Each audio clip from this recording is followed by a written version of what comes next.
merci à vous de participer à cette réunion sur ce thème d'actualité, les maladies vectorielles, et à savoir plus particulièrement la FCO et la MHE.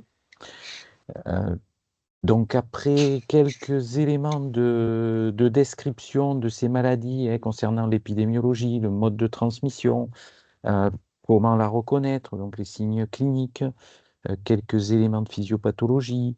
Donc on se demandera si les plantes et les huiles essentielles fonctionnelles peuvent avoir un intérêt dans la gestion de cette problématique.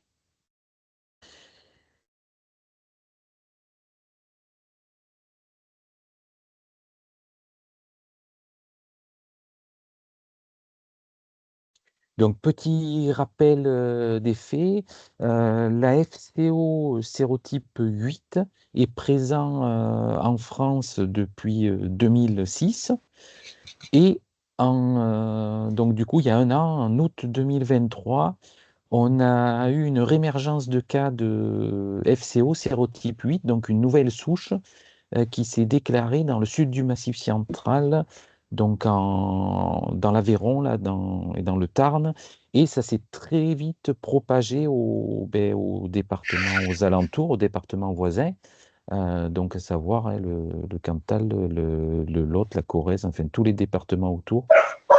On a eu de nombreux cas cliniques. Juste, je rappelle, parce que j'entends un chien aboyer, si vous pouvez couper vos micros, le temps de la présentation, on les rouvrira à la fin pour les questions. Merci. Du coup, il y a eu ce nouveau sérotype 8 qui a entraîné ces nombreux cas cliniques dans le sud du Massif central. Au même moment, l'an dernier, hein, en août 2023, les Pays-Bas recensaient un peu plus de 1200 foyers de FCO sérotype 3. Et l'Allemagne et la Belgique détectaient, eux, leur premier cas. Donc un an plus tard, la France, dans le nord de la France, on a eu l'apparition du premier cas de FCO sérotype 3, hein, donc le 5 août 2024, sérotype qui est venu bien entendu des pays voisins qui en avaient l'année passée, donc la Belgique. Euh, à ce moment-là aussi, à cette époque-là, maintenant, à l'été 2024, on a eu une expansion, une propagation de cette nouvelle souche de sérotype 8, initialement, hein, qui était partie du sud du Massif central, et maintenant qui s'est propagée aux régions voisines, aux Pyrénées, et qui est remonté, qui s'est décalé vers l'Auvergne, Rhône-Alpes, et qui remonte, qui s'étend progressivement. Donc, à date, là, aujourd'hui, à peu près aussi, au 12 septembre, au 12 septembre 2024, ici, je vous présente la carte des foyers de la zone régulée pour la FCO sérotype 3. Donc, on voit hein, le nombre de cas euh, qui concerne surtout le quart est de la France et qui progressivement descend dans le pays. Au 12 septembre 2024, on recense 1929 foyers de FCO sérotype 3 en France. Donc ça, c'est concernant la FCO. Euh, Concernant la MHE, je vous rappelle que donc c'est l'an dernier, donc à partir du 18 septembre 2023, que la France a connu l'apparition de ses premiers cas de MHE. Hein. Les 3 premiers foyers ont été détectés chez les bovins dans les départements pyrénéens, des Hautes-Pyrénées et des Pyrénées atlantiques. Euh, à savoir que cette maladie euh, était déjà présente hein, dans d'autres continents, donc en Amérique du Nord, en Australie, en Asie et dans le Nord-Afrique. Et depuis fin 2022, en Sardaigne, Sicile, Espagne et Portugal. Et, euh, et donc la MHE est probablement arrivé en France, hein, dans le sud-ouest, depuis l'Espagne. Donc ici, c'est la carte qui reprend les foyers détectés chez les bovins en MHE. Donc c'est une carte au début septembre, hein, début septembre 2024. Donc on voit bon nombre de foyers dans le sud-ouest et puis progressivement qui remontent un petit peu le long de l'arc atlantique. Donc entre le 1er juin et le 5 septembre là, 2024, on a recensé 518 foyers de MHE.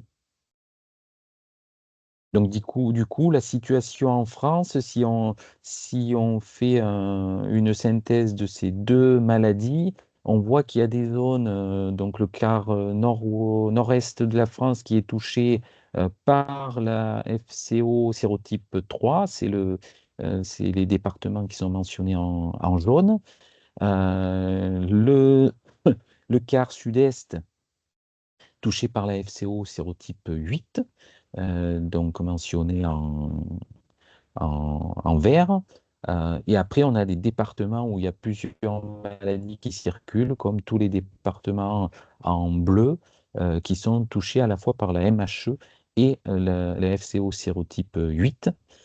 Et des départements aussi intermédiaires de la Bourgogne, hein, comme la Saône-et-Loire, la Nièvre ou le Doubs et la Haute-Saône, qui eux sont touchés par les deux sérotypes de FCO, le 3 et le 8. Donc on a vu ces éléments, ces constats. Voyons maintenant, hein, comment est transmis la FCO et la MHE. Donc, la maladie hémorragique épisodique et la fièvre catarrhale ovine, ce sont toutes les deux maladies virales infectieuses qui sont non contagieuses, c'est-à-dire qu'un bovin, un ruminant, hein, ici matérialisé par un bovin, celui de gauche sur l'écran, qui est contaminé qui est infecté par le virus, ne va pas pouvoir directement transmettre la maladie à une de ses congénères.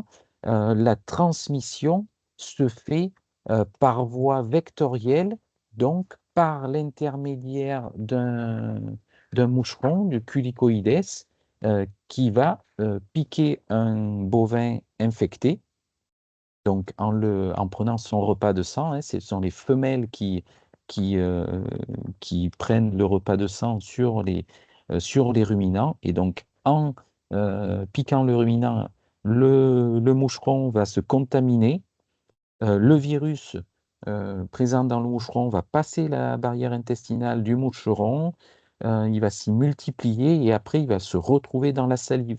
Et donc une fois que le culicoïdes est infecté, il est infecté à vie.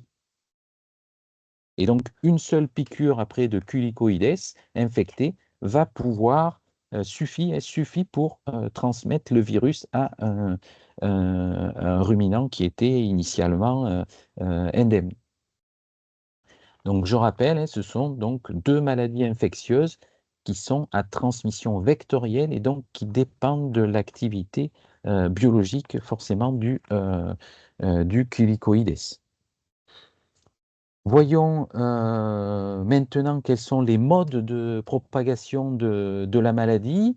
La maladie peut se propager soit par le déplacement des culicoïdes infectés. Donc, on peut avoir une dispersion active par le culicoïdes lui-même, mais qui est assez limitée, hein, c'est quelques centaines de mètres ou jusqu'à 2-3 kilomètres.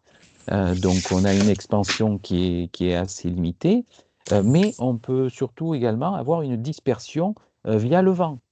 Via le vent. Et là, on a des distances parcourues qui sont beaucoup plus importantes parce que ça peut aller de dizaines de kilomètres à plusieurs centaines de kilomètres.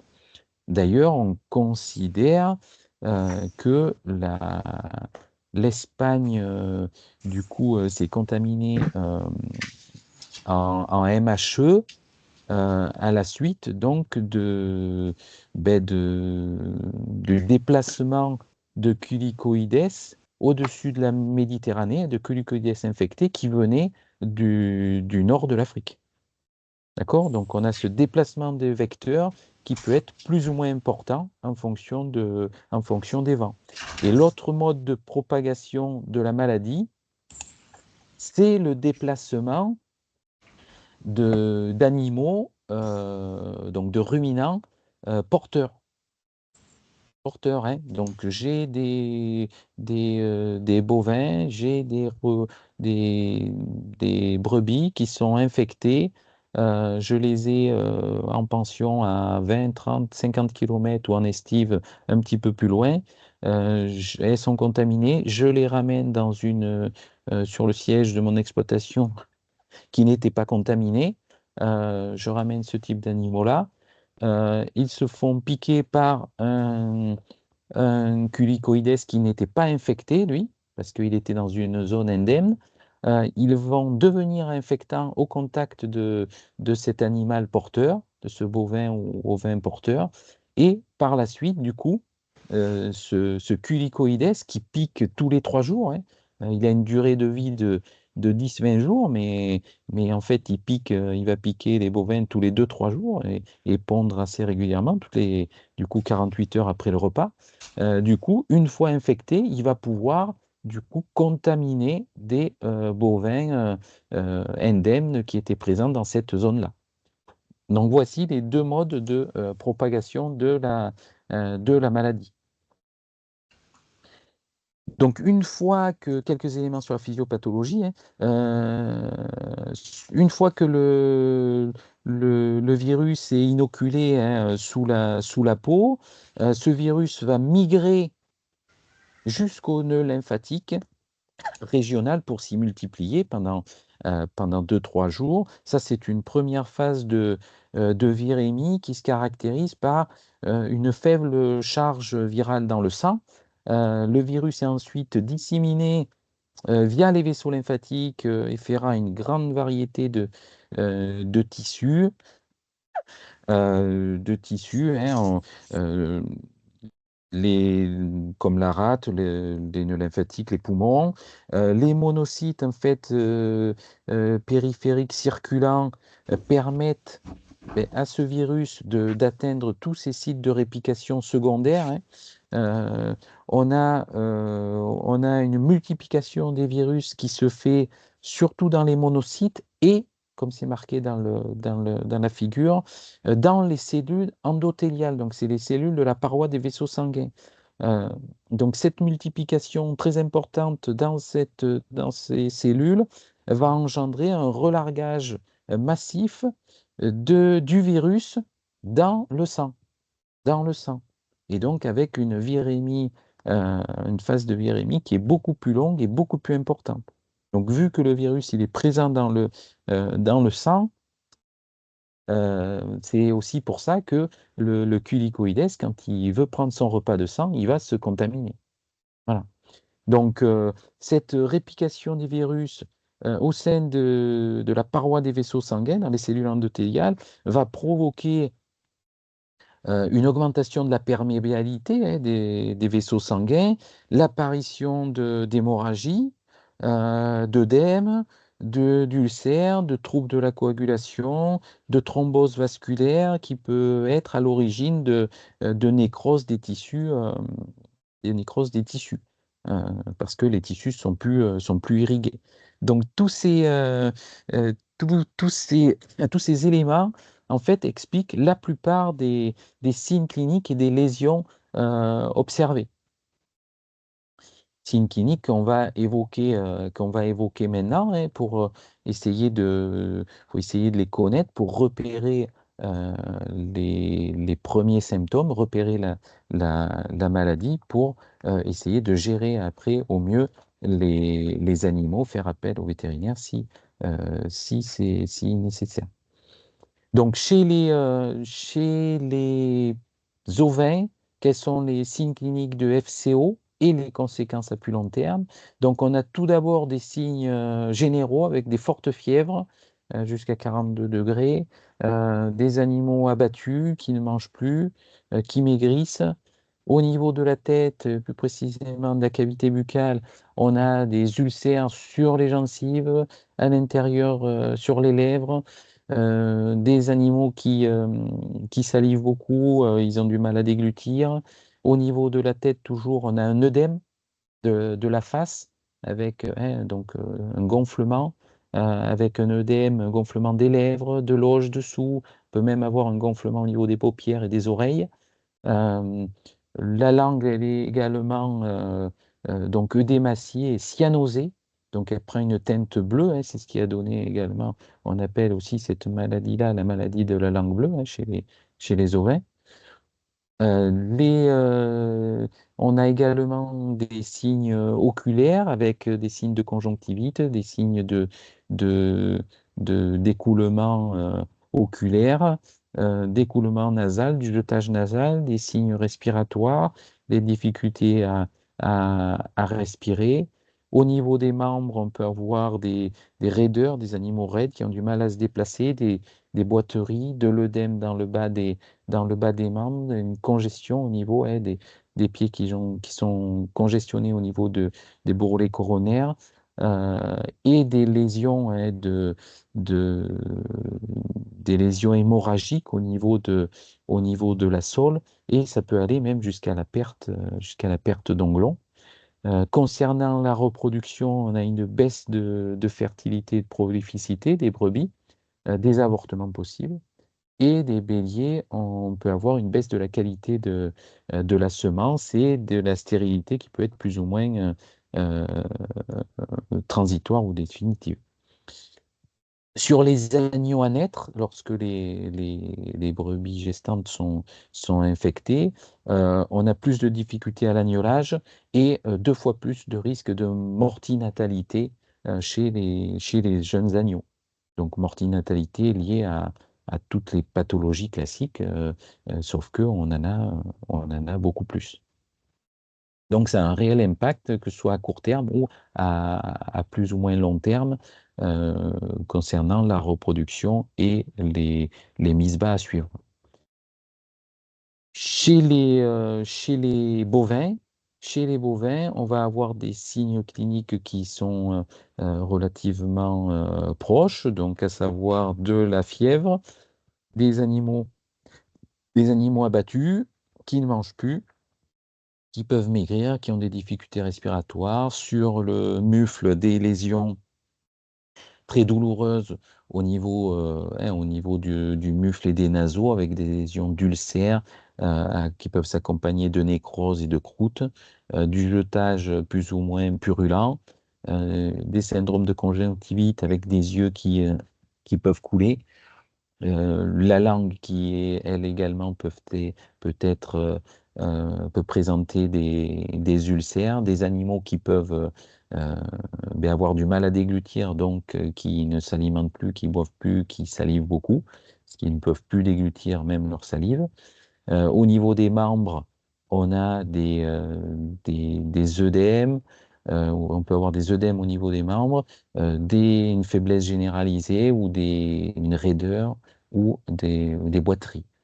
Concernant la mamelle, la peau de la mamelle, on a une peau qui est très sensible au niveau des trayons, avec des érosions, des petites hémorragies, voire des ulcères ou des croûtes. Euh, Bien entendu, on a une baisse de production laitière. Et concernant la reproduction, on peut avoir des malformations fœtales, des avortements, des anomalies au niveau du cerveau des avortons, la naissance de veaux que l'on qualifie d'idiots, parce qu'ils ne sont pas du tout réactifs, hein, ils ne savent pas téter, donc c'est des veaux qui naissent avec un gros handicap et qui sont susceptibles de développer aussi des pathologies néonatales courantes. Et on a une baisse de la qualité de la semence et stérilité pour les mâles.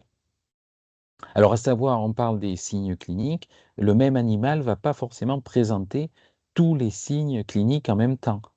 Hein, tous les signes cliniques présentés ne sont pas présents sur chacun des animaux qui font une FCO. Mais souvent, il y en a plusieurs, il y en a au moins deux. Hein, au moins deux signes cliniques, facilement. Chez les caprins, alors, donc ils sont réceptifs, les caprins sont réceptifs, mais ils sont quand même moins sensibles, c'est-à-dire qu'on a quand même des signes cliniques qui sont plus frustres, qui sont moins francs. Euh, mais ils peuvent être quand même présents, hein, forcément chez les chèvres baisse de lait, des chèvres raides, mais on peut également avoir du jetage au niveau du nez, de l'œdème au niveau de la face et une congestion, une cyanose au niveau de la langue également. Concernant la MHE, donc les signes cliniques sont assez proches de ceux de la FCO et ils se manifestent principalement chez les bovins et les cervidés pour les animaux sauvages. Les ovins et les caprins, eux, sont réceptifs. En général, ils sont moins sensibles, mais on peut quand même de temps en temps avoir des signes cliniques. Chez les brebis, ça semble possible. Donc, en tous les cas, euh, les signes cliniques chez les bovins, euh, on va avoir des signes cliniques assez proches de la FCO, donc avec des signes cliniques généraux, forte fièvre, animal abattu, qui ne mange plus, qui maigrit, qui présentent des difficultés respiratoires. Et après, au niveau de la tête, plus précisément au niveau du mufle et des naseaux, des lésions ulcéreuses très à vif, très nécrotiques, très douloureuses, hein, au niveau de l'entrée des naseaux, du mufle, avec du jetage mucopurulent au niveau des naseaux, euh, au niveau de la cavité buccale, des ulcères sur la langue, sur les gencives, sur le bourrelet gingival supérieur, on peut avoir des fois des ulcères très profonds avec un placard blanchâtre très nauséabond qui se développe. Une difficulté à mobiliser la langue, d'où ce prolapsus lingual. Et également au niveau des membres, des raideurs, des boiteries, des œdèmes dans le bas du membre. Donc la sévérité hein, des cas, en fait, diffère quand même d'un individu à l'autre, voire d'un troupeau à l'autre, selon en fait le niveau de compétence des défenses immunitaires des animaux. Donc, on a vu ces éléments de description de ces deux maladies. On va voir maintenant quel intérêt et quelle utilisation on peut faire avec les plantes et les huiles essentielles fonctionnelles. Je rappelle que l'activation de la compétence et de la dynamique des fonctions physiologiques par des synergies de plantes fonctionnelles lors de phases critiques ou de phases critiques d'agression, de traumatisme, présente un réel intérêt majeur que l'on va essayer de développer et de décrire maintenant. Cette diapo pour vous rappeler l'intérêt des organismes végétaux dans le monde vivant qui nous entoure et leur intérêt dans la vie, tout simplement, sur notre planète. Euh, les végétaux, ils synthétisent à la fois des métabolites primaires pour se développer, se reproduire, comme tous les organismes, on va dire, vivants. Et ils ont également la capacité de synthétiser, en rapport avec leur mode de vie, leur sédentarité, des métabolites fonctionnels, hein, des métabolites secondaires. Pourquoi? Pour s'adapter à leur milieu, pour se protéger de de telle agression physique, par exemple les rayonnements du soleil, ou de telle agression biologique. Et donc ces métabolites secondaires, qui sont représentés par des vitamines, des polyphénols, des huiles essentielles, par exemple, euh, sont, peuvent être toxiques pour les animaux. Donc ceux-là, bien entendu, on va les éviter. Euh, mais la majorité vont avoir une action favorable sur nos animaux. D'accord? Ces molécules végétales sont fonctionnelles, c'est-à-dire qu'elles sont physiologiquement actives, elles amplifient des compétences physiologiques de nos animaux. Et je vous rappelle que l'objectif est d'avoir des animaux en, en bonne santé, hein, c'est ça l'objectif quand on fait de l'élevage, avoir des animaux en bonne santé. Et ce qui conditionne ça, ça va être l'adaptation et la réactivité des animaux.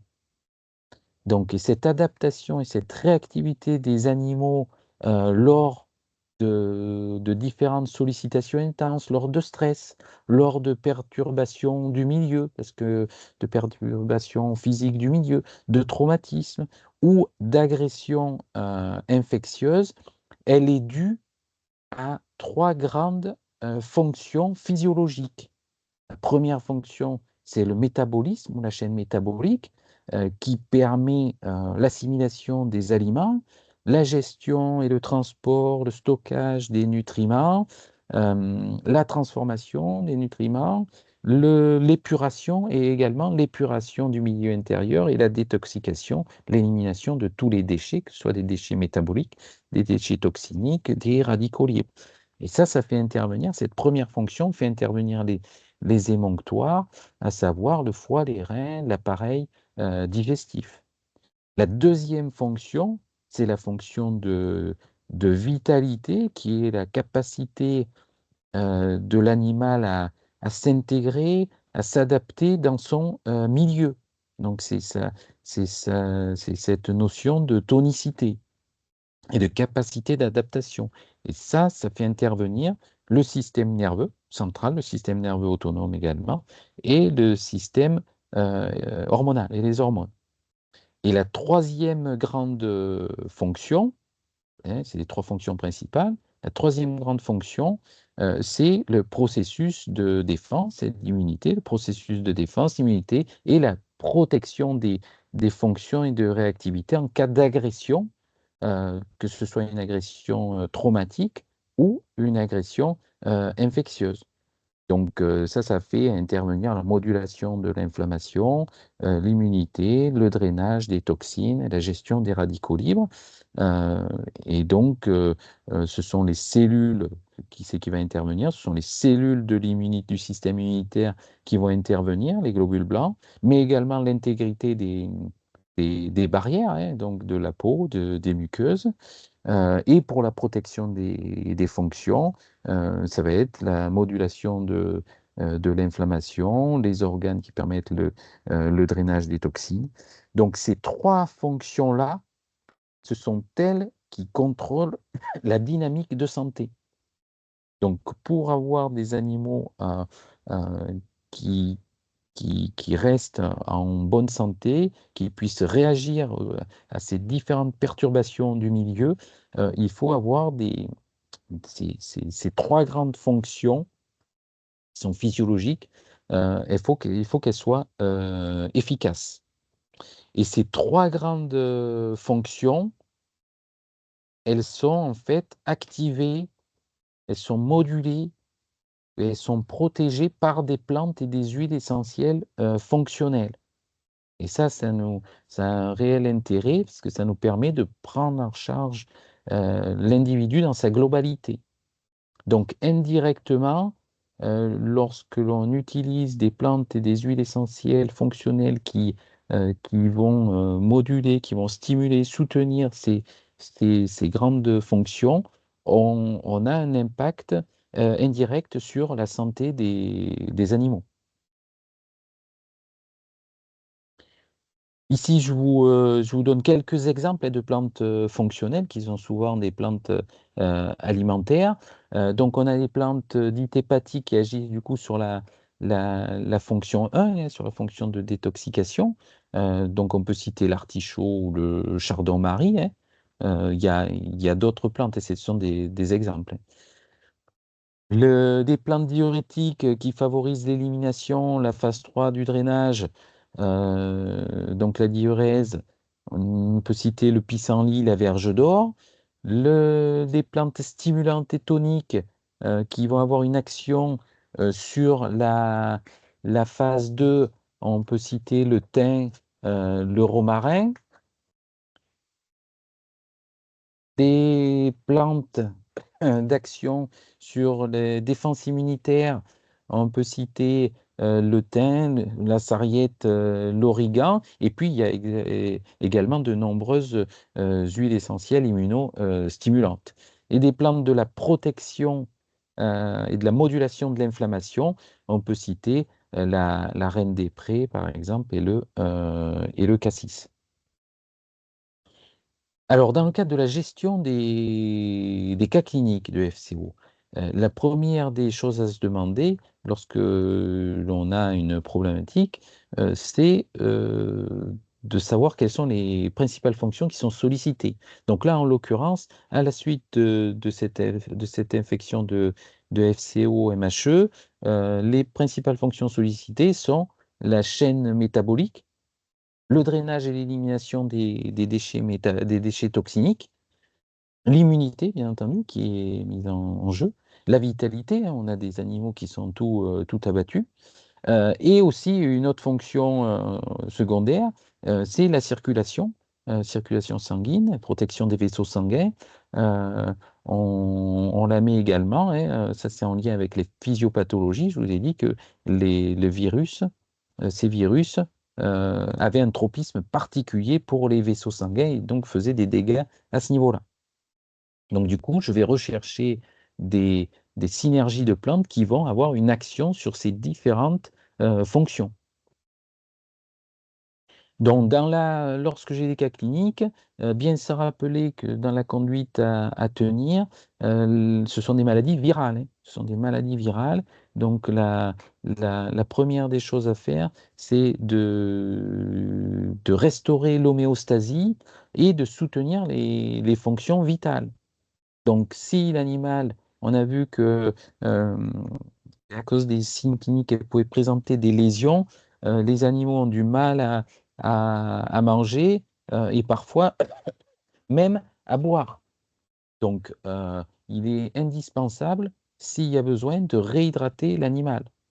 Parce qu'autant un animal peut se passer de manger pendant plusieurs jours, autant s'il ne boit pas pendant 2, 3, 4 jours, ça peut devenir très rapidement très compliqué. Même si vous faites voilà, toutes les thérapeutiques que vous voulez, ça risque d'être très compliqué si l'homéostasie, si la volémie, si l'animal n'est pas réhydraté alors qu'il en a besoin. Donc ça, c'est la première des choses. Et après, on va agir sur la modulation de l'inflammation. Et si on utilise des plantes, on va agir sur d'autres fonctions. Donc l'objectif de ces plantes fonctionnelles, et de protéger les grandes fonctions physiologiques et de stimuler la réactivité et l'immunité des animaux.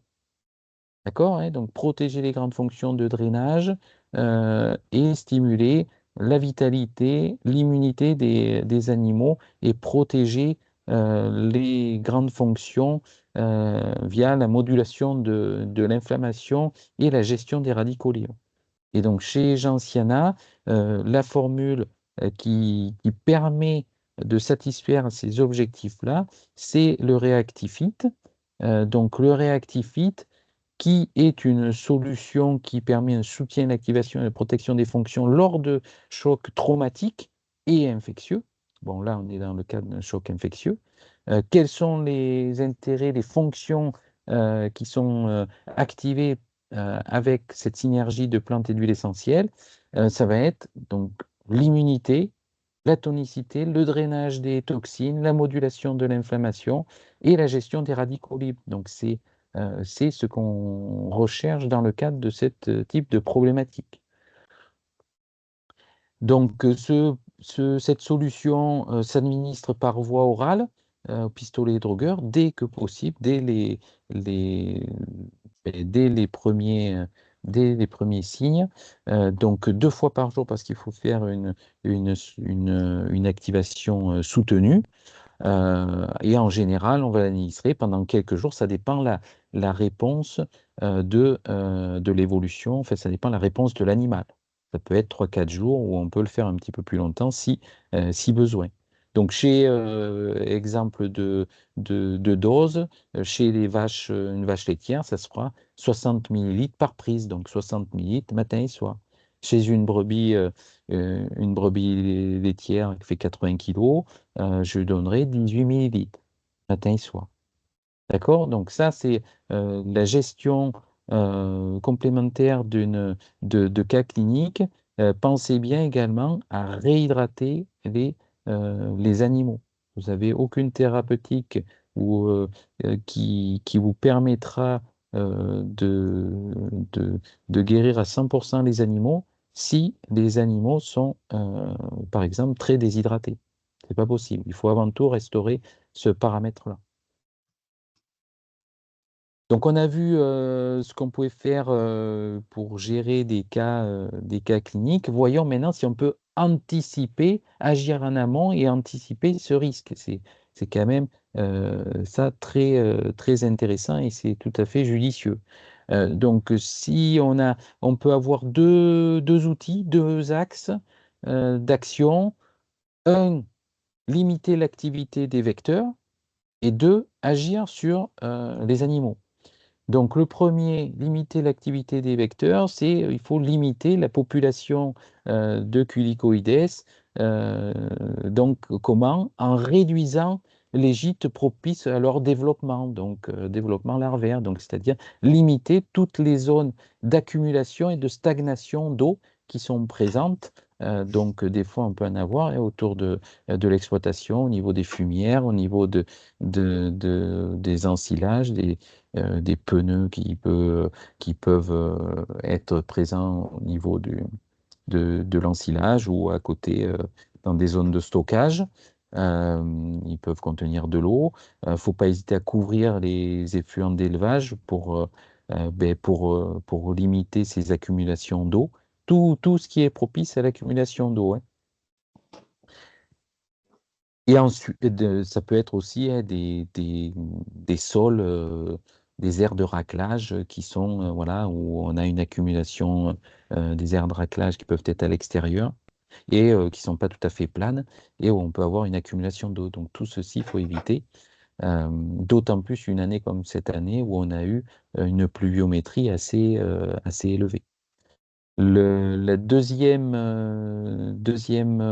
moyen pour limiter l'activité des vecteurs, euh, c'est d'appliquer, on est dans la thématique de l'utilisation des plantes et des huiles essentielles, donc on parlera plutôt de ça que que des médicaments, que des insecticides, on va dire, traditionnels chimiques. Donc, on peut utiliser des complexes de plantes et d'huiles essentielles comme le CRP chez Gentiana, confort des ruminants au pré, que l'on va appliquer sur la peau du taupe des animaux pour limiter le risque de piqûre par les insectes. Donc, ce premier axe d'action qui consiste à limiter l'activité des vecteurs, il faut le mettre en œuvre assez tôt, hein, le plus tôt possible dans la saison. Si je veux réduire les gîtes propices au développement larvaire, il faut commencer dès le printemps. Donc c'est vrai que c'est pas si facile que ça à mettre en œuvre. L'application de produits nous permet de limiter le risque de piqûre, euh, mais voilà, on ne peut pas avoir zéro piqûre. C'est pour ça qu'il faut également agir sur le deuxième axe, qui est pour moi capital et prépondérant, hein, il est majeur, d'agir sur l'animal en lui-même, hein, donc sur les espèces de ruminants que vous avez.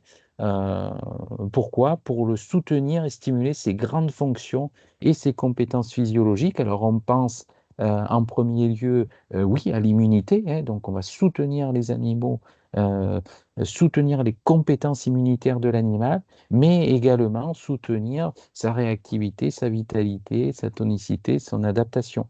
Euh, voilà. Et donc ça, on peut le faire, on peut anticiper les complémentations pour bien donner aux animaux les capacités euh, de défense naturelle.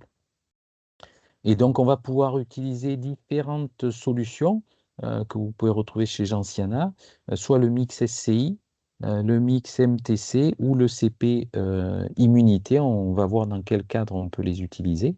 Donc, tout d'abord, le mix SCI, donc pour soutien des capacités immunitaires. Donc, ça, c'est la synergie de plantes, on va dire, la plus utilisée pour agir en amont. Donc, elle est présentée sous forme de poudre ou de granulés et elle est très bien adaptée pour une complémentation collective, bien entendu, parce que c'est en prise spontanée quand vous mélangez à la ration. Donc, quel intérêt et quelles sont les actions fonctionnelles qui sont stimulées grâce à cette synergie de plantes, le mix SCI? On va avoir majoritairement l'immunité, hein. Donc, c'est une synergie végétale de soutien de l'immunité et également du tonus et secondairement de la modulation de l'inflammation. Donc c'est tout à fait ce que l'on recherche pour une action en amont.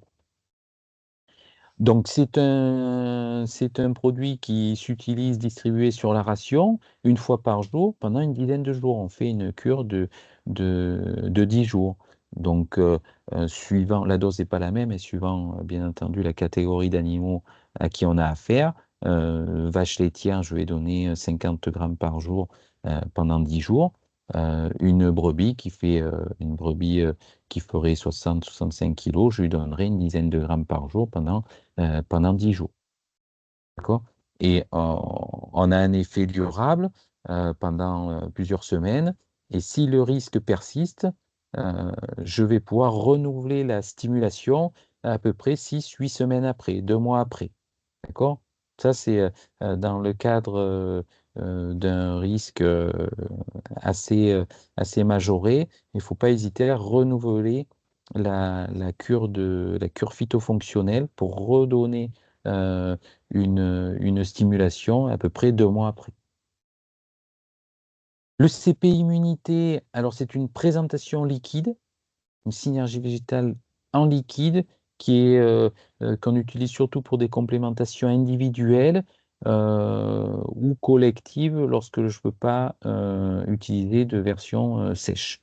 Donc les actions fonctionnelles vont être les mêmes, hein, fonction sur une activation de l'immunité, sur la tonicité, une légère modulation de l'inflammation. On fait des cures également de 10 jours. Alors, on peut le mettre dans l'eau de boisson si on veut, hein. Euh, et donc, les doses vont être les suivantes. Vache laitière, une cinquantaine de millilitres par jour. Et les brebis, par exemple, ou les chèvres, 10 millilitres par jour pendant une dizaine de jours. Et je peux également renouveler, si besoin, 2 mois après, si on a toujours le risque qui est présent. Je peux également, hein, vous pouvez également utiliser un complexe de plantes qui est un petit peu plus polyvalent, qui s'appelle le mix MTC, que moi je recommande. Donc il est présenté en poudre ou en granulé, hein, comme le mix SCI, donc tout à fait adapté pour une complémentation collective. Et moi je le recommande pour des femelles en préparation à la mise bas ou en début de lactation. Voilà. Donc des femelles en préparation à la mise bas ou en début de lactation euh, euh, pour lesquelles on veut avoir une action sur l'immunité, donc pour limiter voilà, les conséquences néfastes d'une contamination par ces maladies.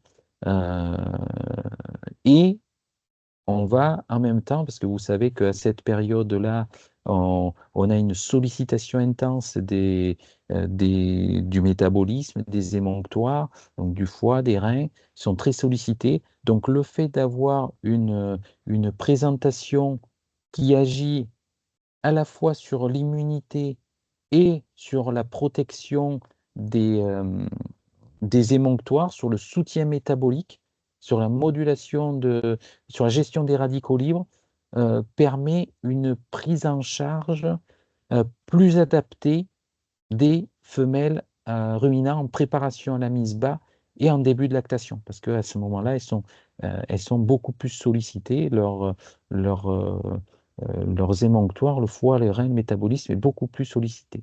Donc le fait d'utiliser cette, euh, cette formule-là, pour moi, est plus adapté. Et donc je vais distribuer sur la ration une fois par jour pendant une douzaine, 12 à 15 jours, parce qu'on a une complémentation qui est plus polyvalent et donc il faut faire quelques jours de plus si on voilà euh, pour avoir en fait un effet très marqué sur toutes les actions. Surtout si elles en ont pas eu, surtout si c'est la première fois qu'elles en prennent en fait. Donc au niveau des doses, par contre, ça ne change pas. Les mix de plantes, c'est 50 grammes pour une vache laitière et puis une brebis de 10 à 12 grammes en fonction du format des brebis, hein, donc une fois par jour pendant une douzaine de jours. Alors comment faire si j'ai des animaux au pâturage sans complémentation possible à l'auge? Euh, donc, soit vous pouvez recourir, hein, vous pouvez recourir au mix SCI que je vais prendre en poudre et que je vais mélanger à du sel en libre service. D'accord? Donc, je mélange 30 à 40% de mix SCI poudre à 60-70% de sel fin. Et je vais le laisser à disposition en libre service 7 à 10 jours par mois. Et donc là, je renouvelle plus régulièrement la cure phytofonctionnelle parce que c'est un mode de distribution voilà, qui est un petit peu plus aléatoire forcément parce que vous ne mettez pas le produit directement à l'auge devant le nez de l'animal, hein. C'est lui volontairement qui va venir le manger. Donc, c'est pour ça qu'il faut faire un renouvellement un petit peu plus fréquent des cures phytofonctionnelles.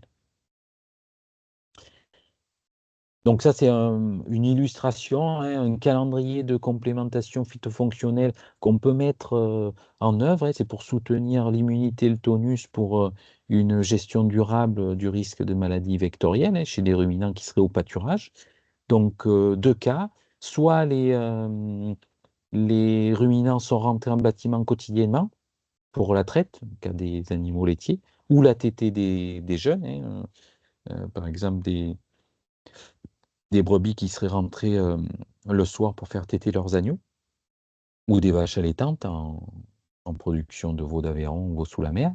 Euh, donc là, moi, ce que je vais privilégier, c'est la cure plutôt de mix SCI pendant 10 jours et que vous renouvelez tous les 2 mois pendant la période d'activité du vecteur.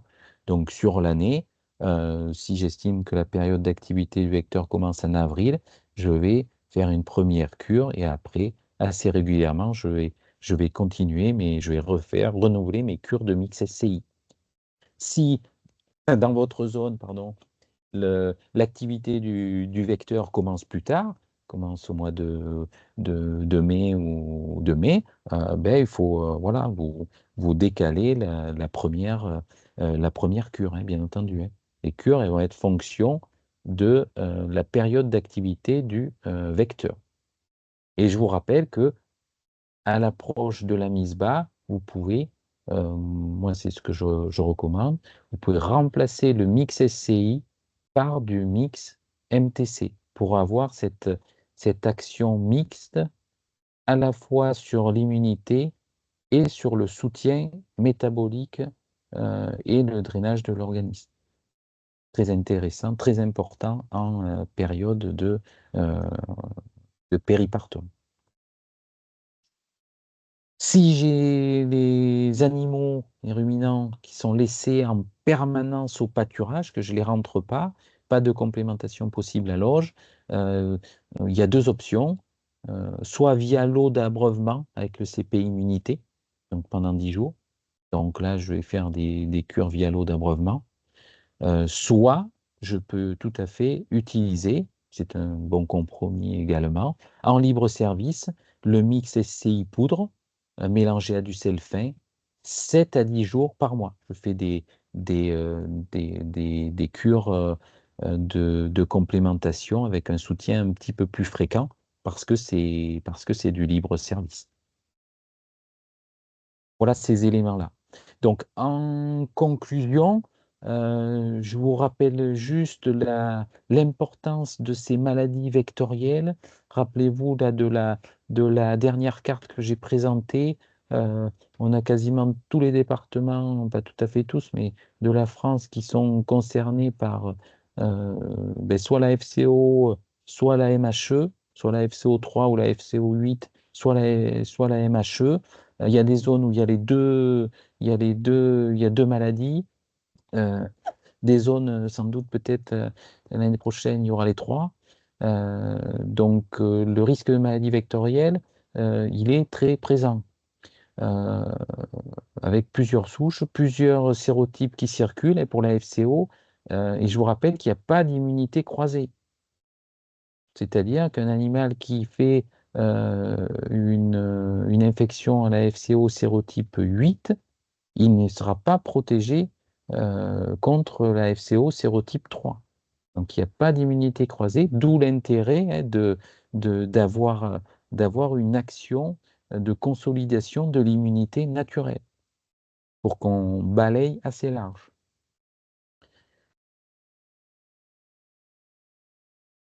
Donc l'immunité naturelle, donc le travail sur l'immunité naturelle, ça passe, je fais une petite aparté, ça passe par bien sûr toute la régie alimentaire, que je peux pas, je développe pas ce côté-là aujourd'hui, mais ça passe par toute la régie alimentaire. Donc ça va des équilibres alimentaires aux différentes carences qui peut y avoir en quantité, en qualité. Et au mode de distribution. Donc la première étape, c'est ça.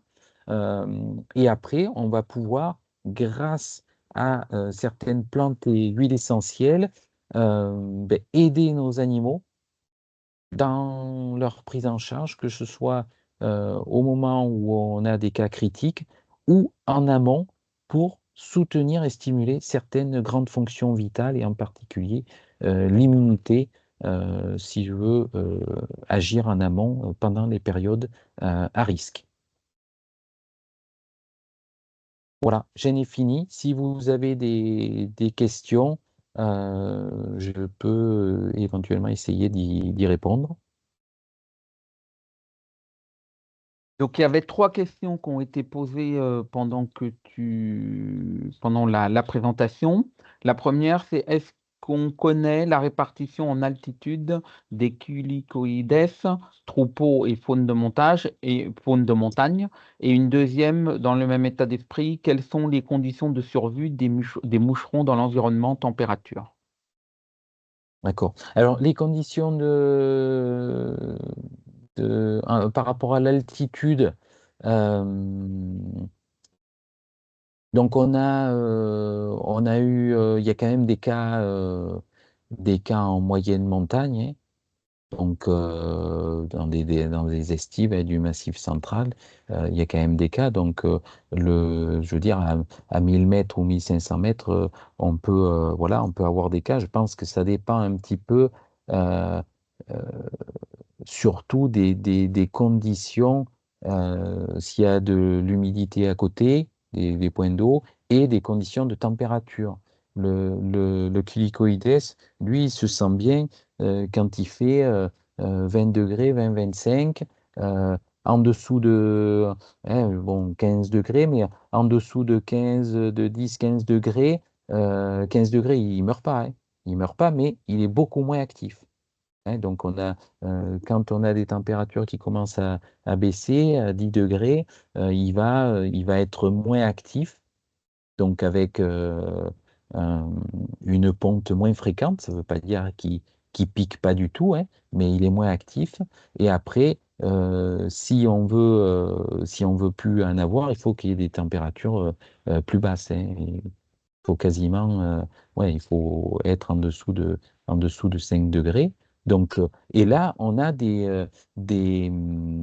alors, euh, ça ne veut pas dire que que toutes les larves vont être tuées, hein, parce qu'en fait, euh,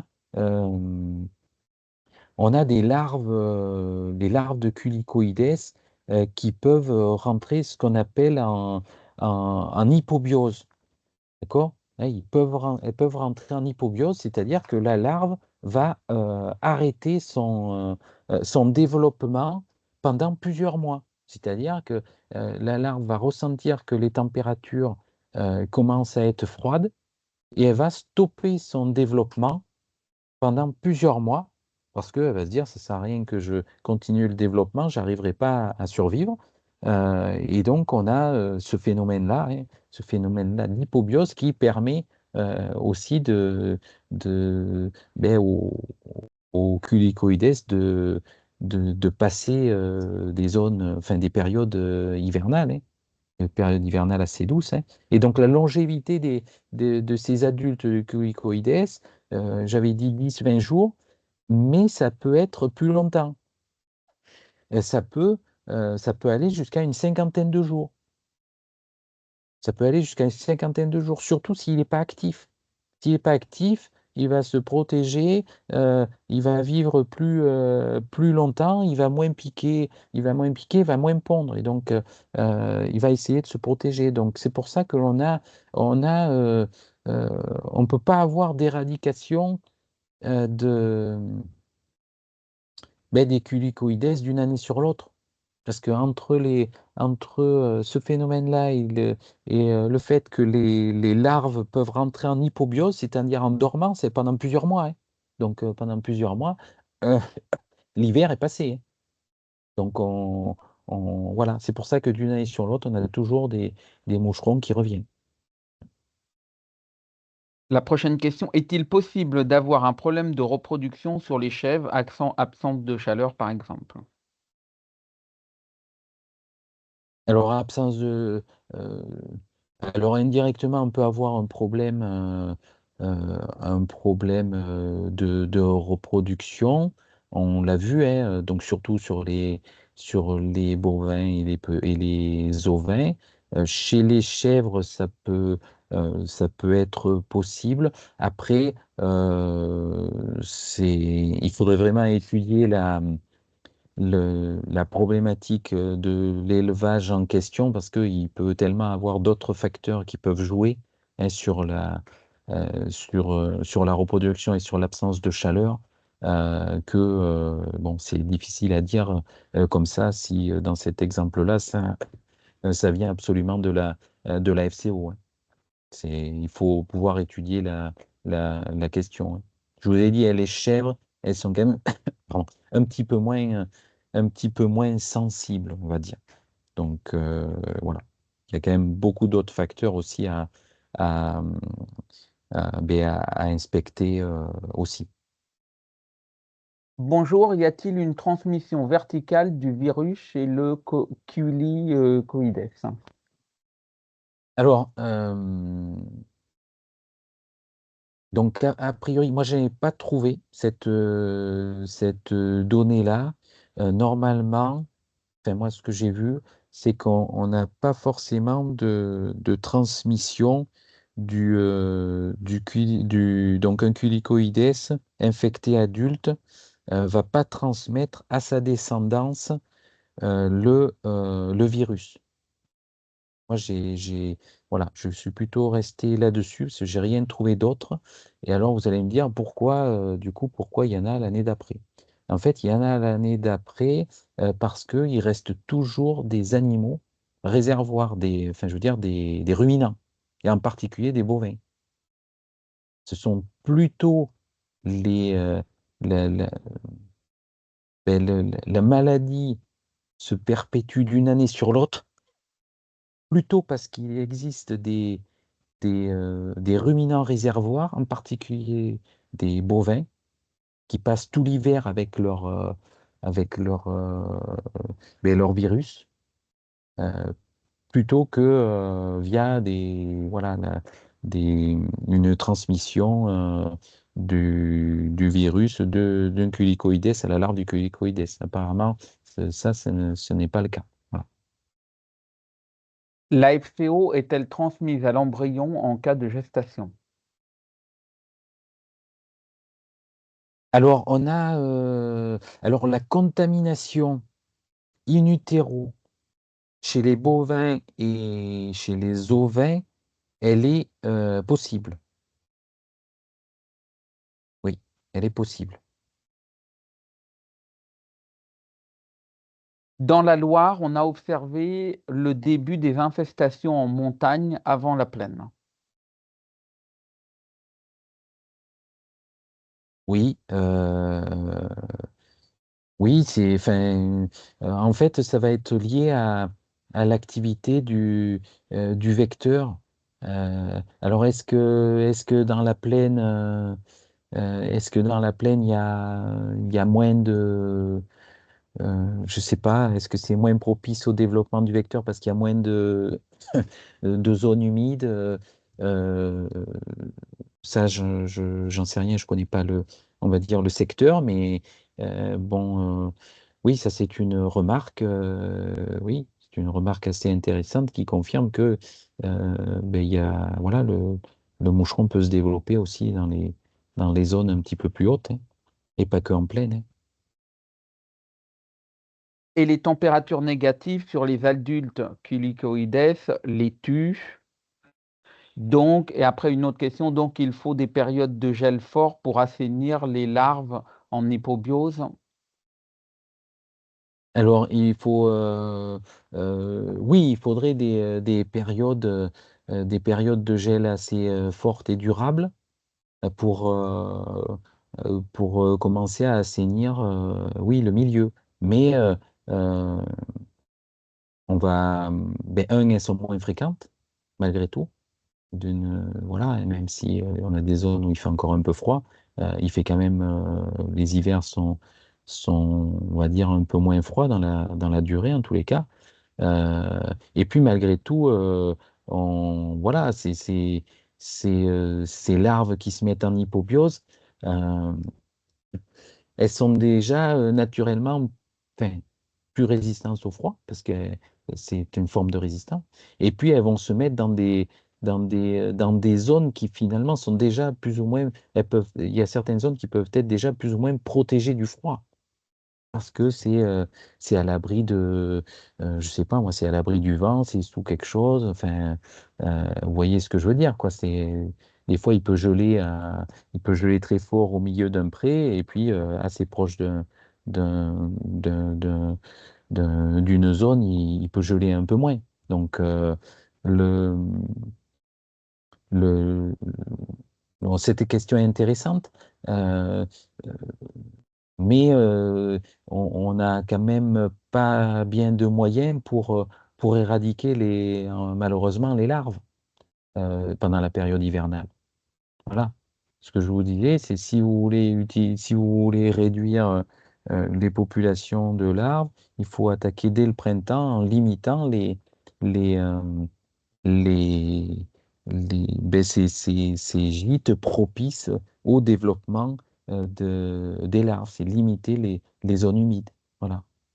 La- L'application de larvicides partout, euh, honnêtement, elle n'est pas, voilà, elle est pas concevable, elle n'est pas bien raisonnable sur le, voilà, sur le moyen terme, sur le long terme, c'est pas envisageable, quoi. Donc, malheureusement, il faut des moucherons. Ça va être très compliqué, voilà, de s'en débarrasser. On en aura toujours, tout le temps. C'est pour ça que l'axe, je vous ai dit, d'action sur les animaux en prévention, hein, l'axe d'action sur les animaux, sur l'immunité des animaux, est pour moi capital aussi, hein.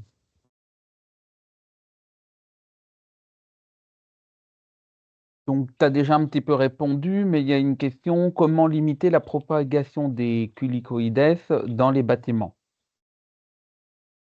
Oui, alors dans les bâtiments. Alors, euh, je rappelle, normalement, le culicoïdes rentre pas trop dans les bâtiments. Après, bien entendu que ça dépend le type de bâtiment. Si j'ai une stabulation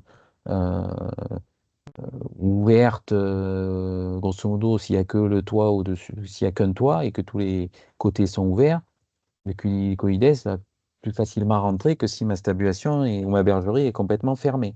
Euh, bon, quoi qu'il en soit, si vous voulez réduire le développement des culicoïdes, j'ai déjà évoqué, c'est enfin, limiter au maximum toutes les zones humides, les caniveaux où il y a des jus d'effluents d'élevage, des jus d'ensilage, de l'eau qui stagne parce qu'il y a une cuvette à un endroit et qu'il a plu, des pneus d'ensilage qu'on met sur les ensilages, des bâches dans lesquelles après il y a de l'eau qui stagne. Tous ces éléments-là. Et puis dans les bâtiments, alors c'est une petite aparté, peut-être ce sera moins les culicoïdes et plus les mouches. C'est dans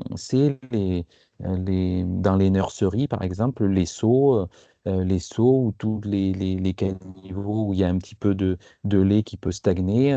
Voilà, tous ces éléments-là, il faut les bannir, il faut faire en sorte de les éliminer. Les, les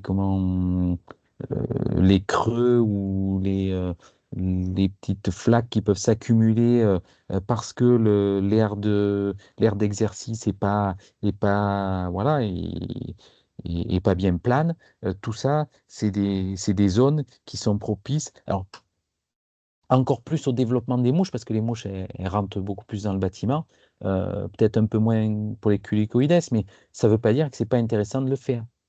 Parce que les mouches, c'est aussi un réel fléau, quoi. Voilà.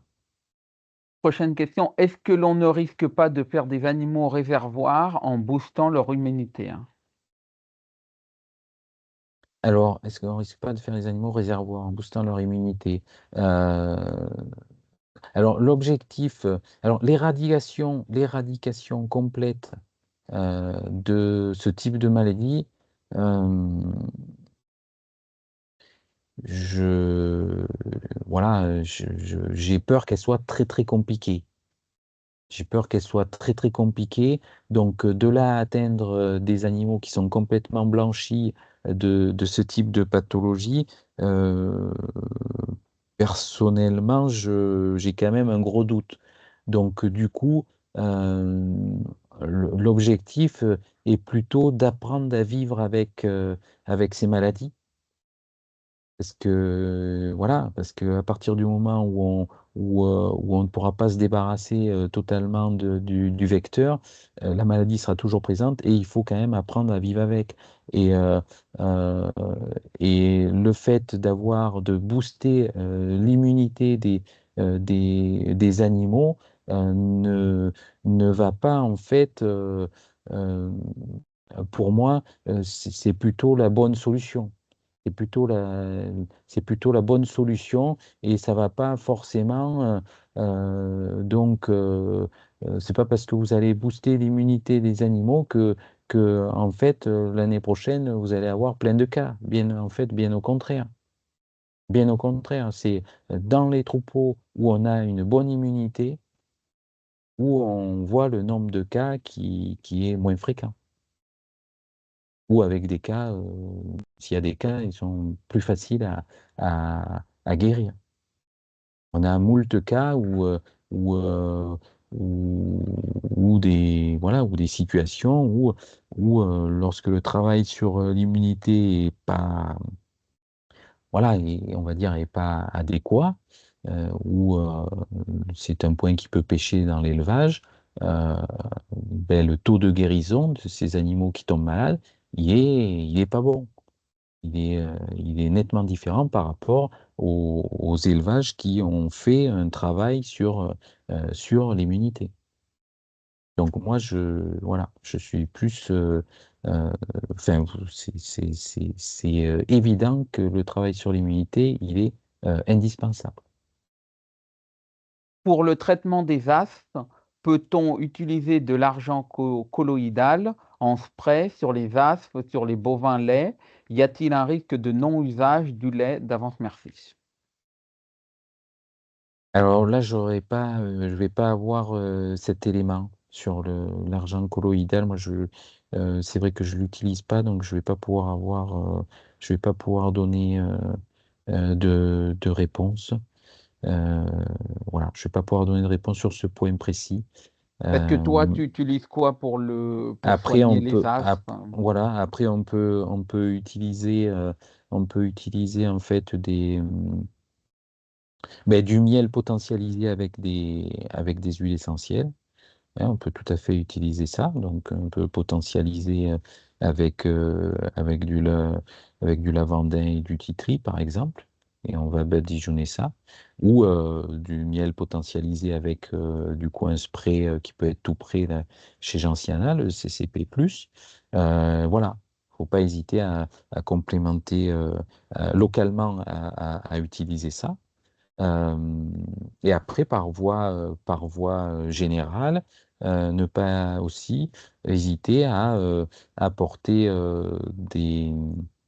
de l'huile de foie de morue euh, qui, euh, euh, qui va permettre de donner à l'animal des éléments pour favoriser sa restructuration des épithéliums.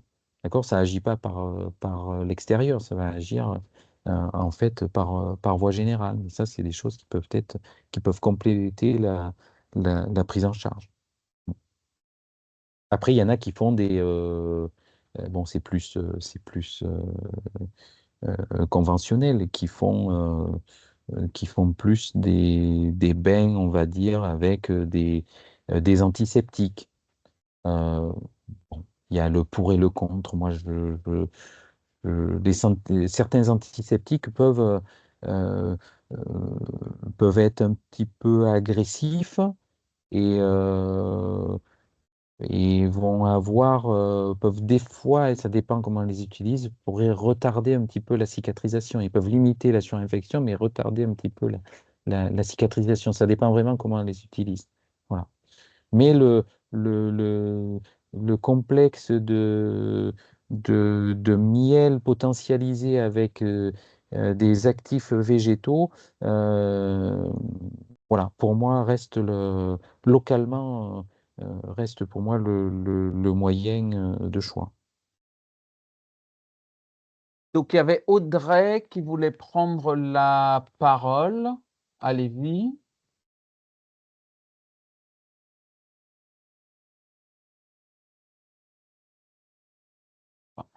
Il y avait bonjour, que conseillez-vous pour traiter les mufles croûtés et les trayons sur les bovins laitiers? Alors, les mufles croûtés. Donc ça, on va dire, il y a la prise en charge générale là, que j'ai évoquée tout à l'heure. Donc, réhydratation s'il y a besoin. Le, la solution, la gentiana réactifide, ça c'est pour agir au niveau systémique et localement sur les mufles qui ont des croûtes vous pouvez tout à fait utiliser ça, miel potentialisé avec des huiles essentielles ou miel potentialisé avec du spray CCP+. Ou après, sinon, il y a une autre alternative, c'est le miel potentialisé avec une crème donc chez Gentiana qui s'appelle PMA Protection de la peau, qui se rapproche du spray, mais qui est sur un support de l'anoline. Et donc, qui va nous permettre de renourrir le tissu. Donc, pour la mamelle, par contre, la crème PMA protection de la peau, plus ou moins associée à du miel, peut être intéressante. Voilà. D'accord? Donc ça, mais c'est une prise en charge. Il faut prendre en charge localement, mais aussi par voie générale. Parce que euh, c'est une infection systémique. Et nous, on voit que ce qui est à l'extérieur, hein. Donc bien entendu, vous pouvez faire des choses localement donc, sur ce que vous voyez, mais il faut aussi agir sur les fonctions internes, sur les éléments qu'on ne voit pas. Chez les ovins, la laine protège-t-elle? Ah, des piqûres, est-ce que la laine protège des piqûres de culicoïdes? Alors, ben, Je en fait, pense. ils vont piquer aux endroits où il n'y a quasiment pas de laine. Donc, ils vont piquer sur les zones apophynes ou aux endroits où il n'y a quasiment presque pas de laine, donc au niveau de laine et tout ça. C'est sûr que sur le dos, oui, c'est pas forcément là où ils vont piquer. Et je vous rappelle qu'une seule piqûre de moucheron, de culicoïdes, ben, peut suffire à transmettre le virus. Voilà. Est-ce qu'un animal peut être porteur sain? Combien de temps met la maladie à se déclarer? Alors, la période d'incubation, c'est 6 à 8 jours, mais ça peut varier, ça c'est 6 à 8 jours en moyenne, ça peut varier de deux à 18 jours. Donc ça, c'est ça la période d'incubation. Après, on a euh, oui, des animaux qui peuvent être porteurs. Euh, les bovins, en fait, euh, ils peuvent maintenir, ouais, ils peuvent être porteurs pendant une centaine de jours. Les ovins, semble-t-il, moins. On est plutôt à la moitié, 50-55 jours de virémie. Bonjour. Est-ce que des animaux vaccinés peuvent devenir des réservoirs?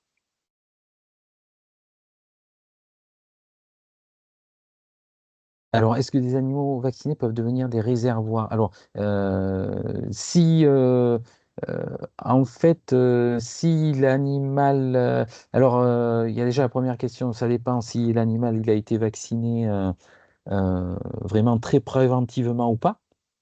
C'est-à-dire parce que il y a un certain nombre euh, de, de campagnes de vaccination de séries de vaccination qui ont été faites dans des troupeaux où, euh, où, où la maladie pouvait être déjà présente. Donc, si vous avez une bête qui est déjà contaminée et que vous la vaccinez, euh, ben, elle est déjà contaminée. Donc, elle va être réservoir quelque temps, si vous voulez.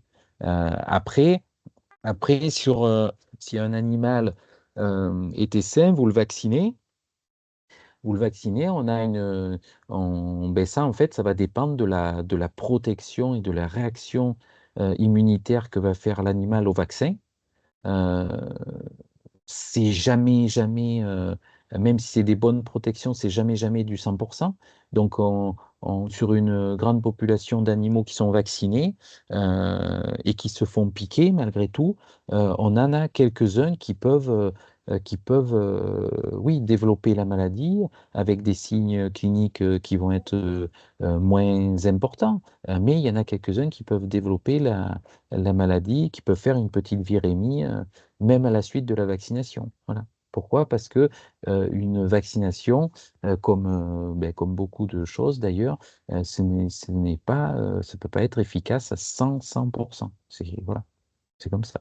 Donc le risque, il peut exister, même s'il n'est pas forcément très très fréquent, il peut exister.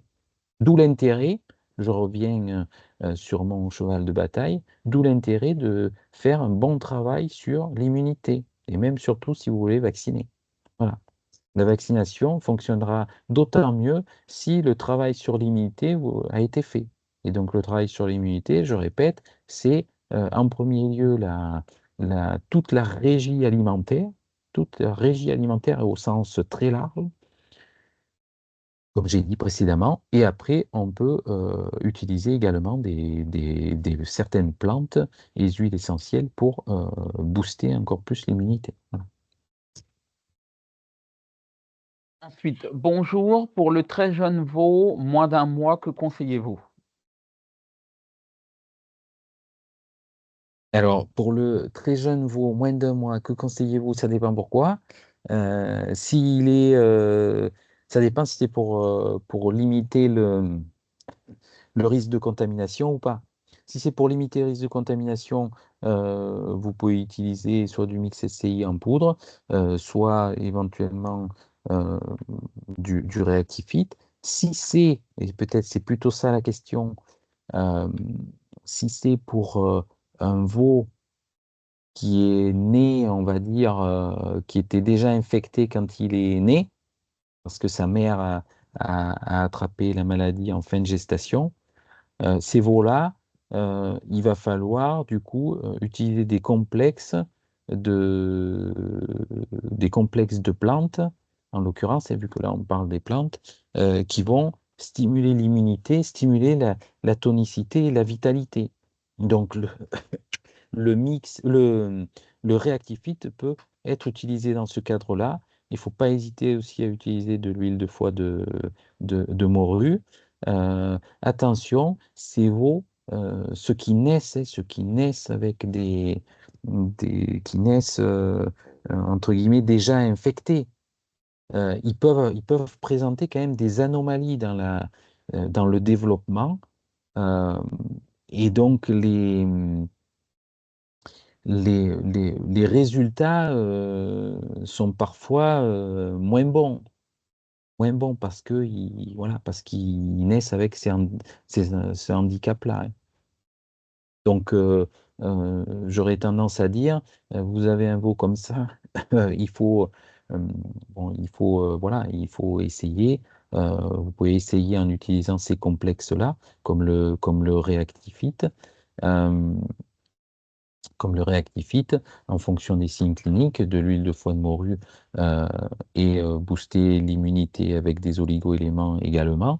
Euh, euh, Après, s'il y a zéro réaction, euh, malheureusement, il n'y aura pas forcément un grand outil qui l'aidera. Voilà. Hein, mais c'est des cas particuliers, c'est des veaux voilà, qui peuvent naître avec certains handicaps. Voilà. Et qui naissent, ils sont très fragiles et souvent, voilà, ça évolue pas forcément très bien. Mais si vous voulez essayer quelque chose, vous pouvez utiliser du Reactifit les autres recommandations que je vous ai dit. Si on combine plusieurs remèdes, je pense à par exemple le SCI, plus de l'homéopathie, plus des cures de magnésium, par exemple, est-ce qu'il y a un risque de surdose? Alors, vous n'avez pas enfin, des risques de surdosage. Vous avez des risques de surdosage pour un élément pris individuellement comme le chlorure de magnésium.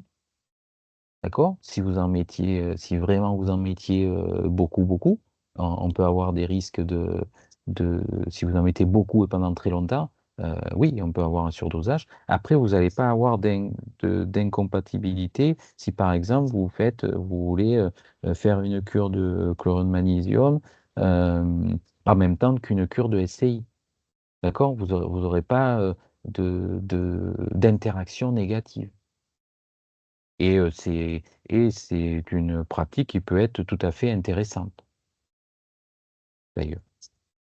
Et on peut même la coupler si jamais je suis pas trop sûr de mon statut en oligo-éléments, je peux également en apporter.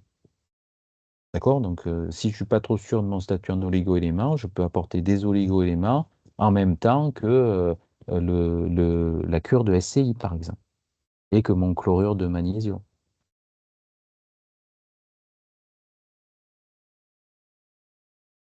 Est-il opportun de placer des diffuseurs d'huile essentielle, je pense, dans les bâtiments?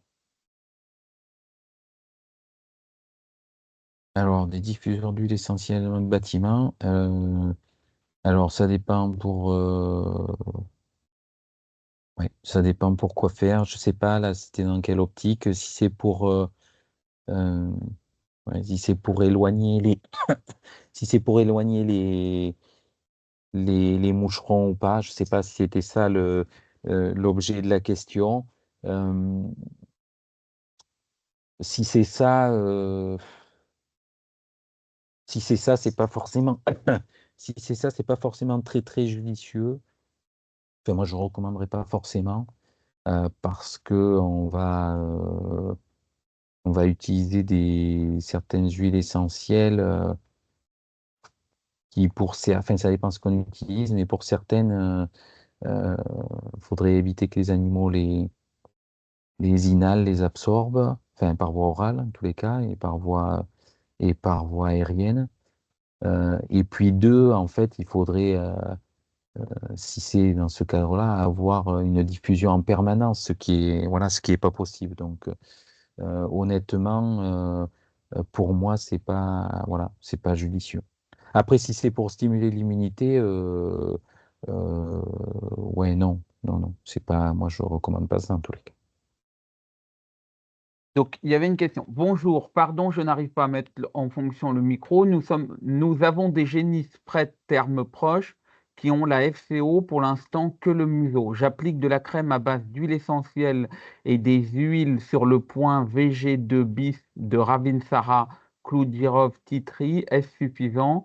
Nous apportons en même temps des compléments alimentaires à base de plantes. Alors, eh bien, après, c'est vrai que ça dépend quel type de complément alimentaire à base de plantes c'est. Mais ça peut, oui, si le complément alimentaire à base de plantes vient ben, à une action sur la protection fonctionnelle, la modulation de l'inflammation et le soutien des émonctoires, oui, ça peut être intéressant. Ça peut être une bonne prise en charge. Voilà. En zone humide, fond de vallée, la mise stricte en bergerie non fermée a permis d'arrêter totalement le développement de la maladie sur le troupeau. Comment expliquer cela? Mais en fait, ça s'explique par le fait que le culicoïdes, il rentre peu dans le bâtiment. Il rentre assez peu dans les bâtiments, en fait. Donc, euh, moi, oui, j'ai également eu les cas hein, l'an dernier où il y a des éleveurs qui ont rentré les brebis en bergerie et qui ont pas eu de cas. Donc, voilà, ça s'explique par ce fait-là, c'est que les culicoïdes, ils rentrent peu dans le bâtiment. Est-ce que l'on peut pulvériser le le CCP+, directement dans la bouche? Alors, on peut en mettre un peu, ouais, directement dans la bouche, oui. Un peu. Est-ce que le nombre de piqûres infectantes entraîne une charge virale plus importante et donc des symptômes plus marqués? Ça, je sais pas. J'aurais pas la réponse. Parce que je sais même pas s'il y a des études là-dessus, hein, honnêtement. Mais non, j'ai pas la réponse. En traitement curatif, quel est votre avis de donner de l'huile essentielle de cannelle en interne associée à une huile essentielle hépatoprotectrice?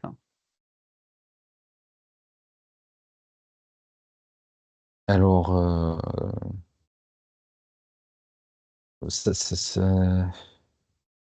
alors déjà, si on veut agir sur le soutien du foie, euh, on sera plus efficace avec des plantes qu'avec des huiles essentielles.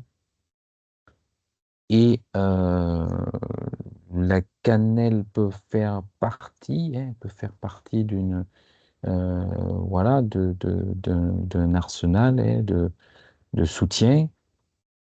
Après, de là à donner que ça, moi je le ferai pas. Voilà, parce que c'est quand même une huile essentielle qui est très particulière, qui est également agressive. Donc voilà, il faut l'utiliser quand même avec délicatesse et avec voilà, certaines recommandations. Donc en fait, moi j'utilise plus pour le soutien des fonctions, des grandes fonctions, des éléments octoires, j'utilise plus des plantes drainantes. Et après, on peut utiliser des huiles essentielles pour le côté immunitaire, euh, mais en évitant, on va dire, la cannelle pure, enfin la cannelle en unitaire. Voilà. J'ai plus tendance voilà, à l'associer à d'autres huiles essentielles. Est-ce que l'on va procéder de la même manière si on n'est confronté que à la FCO ou si on est en zone FCO et MHE? Alors, on va procéder de la même manière. Parce que lorsqu'on agit, en fait,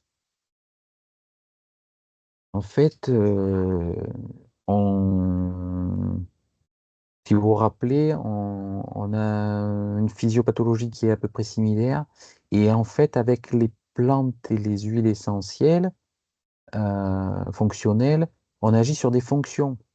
Donc, vu que ce sont les mêmes fonctions qui sont touchées, on va agir de la même manière.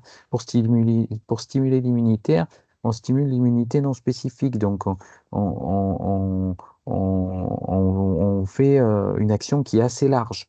Voilà. La seule chose où on agit différemment, c'est pour la prévention vaccinale. Bon, la prévention vaccinale, on a un vaccin pour chaque type de maladie et même chaque sérotype. Là, c'est vraiment spécifique. Mais nous, en ce qui nous concerne, là, pour le thème d'aujourd'hui, l'utilisation des plantes et des huiles essentielles, c'est une action qui est polyvalente et donc, du coup, on agira de la même manière.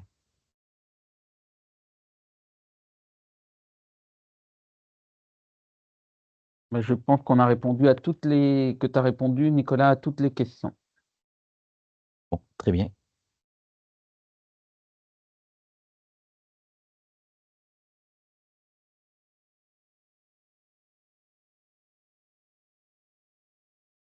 Bon, ok. Ok, ok.